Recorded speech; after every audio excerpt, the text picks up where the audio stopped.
Hey, it's Justin Fraction here with Technology Advice. Today I'll be revisiting the world of background checks. If you remember my three-part series on the best background check services, then you know how extensive this topic can be. And if you haven't seen it, you can watch it right here. For this video, I'll explain the steps that you should take before starting a background check. So if you're an HR professional, a legal expert, or simply someone looking to gain a deeper understanding of this topic, this video will provide you with the knowledge and tools necessary to approach this task with precision and responsibility. First, let's start by explaining why background checks are important. Besides being an essential part of most hiring processes, background checks ensure you hire the right person for the position while protecting the safety of your company, employees, and customers. They also help you stay compliant with federal, state, and local laws while minimizing liability risks.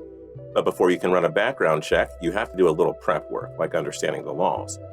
The Fair Credit Reporting Act, or FCRA, regulates information collected and disclosed by consumer agencies such as tenant screening services and credit bureaus. The Act also requires employers to receive consent from candidates before accessing any of their information for employment purposes. Employers must also provide candidates notice before taking any adverse action. Anti-discrimination laws prevent employers from asking about or collecting information relating to race, religion, color, disabilities, sex, and more. Some of the federal anti-discrimination laws that you should be familiar with are Title VII of the Civil Rights Act and the Americans with Disabilities Act. Several states and cities have laws regulating background checks, including ban the box, salary histories, and birth date redaction laws. It's important to double-check your state and city laws to see which apply to you. Partnering with background check companies like Checker or First Advantage or consulting with legal experts can help you understand your company's specific responsibilities. Some job occupations and industries, such as healthcare and financial services, require you to perform employee background checks by law. But if you're not part of these industries, you can choose whether your open position warrants background screening. When selecting which background checks to use, it's important to ensure they are relevant to your open position. Some of the most popular employee background checks include criminal, credit, driving records, and Social Security checks.